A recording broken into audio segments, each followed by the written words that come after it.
watu wenye hawana mpango. Tuwache taratibu hii ambayo tunaelewa ikitoka hapa inaingia hapa.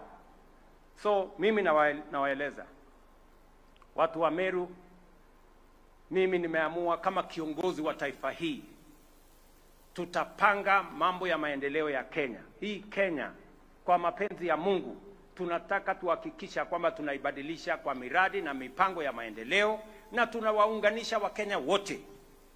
Na ndio sababu tumesema wale hawataki kufanya kazi wanaweza kuendelea na porojo na propaganda na hiyo ingine. Huyu deputy wangu huyu Professor Kithure Kindiki, at least for the first time niko na mtu ambaye anaelewa kazi inaendelea namna gani na anasaidia kusukuma hiyo kazi. Sio mtu panganga tu sijui nini. Hapana, hiyo hapana. No. Mimi vile vile nataka niwaeleze kama viongozi wa Meru. Mimi nataka Meru hii watu wakae pamoja. Mimi nakazana kuunganisha Kenya. Huyu Oparanya hatukukuwa upande moja kwa siasa iliyopita. Ni kweli ama si kweli?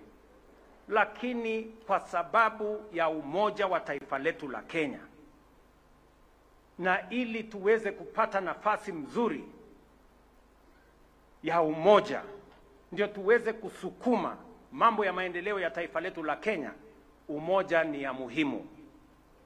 Kwa sababu tunajua umoja ni nguvu, kujitenga ni udhaifu.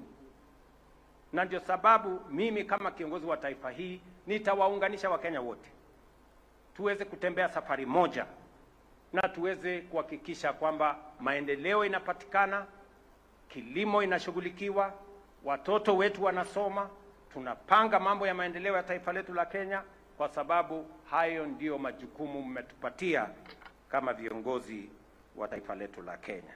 Watu wa Meru, kwa heshima kubwa mimi nasema sana kwa kunikaribisha hapa kwa mwaka ujao. Kwa mapenzi ya Mungu tukikuja, tutakuja tayari na tukiwa tumeshughulikia mambo yale mengine. Mungu awabariki sana. Mungu awabariki. Thank you very much and God bless you.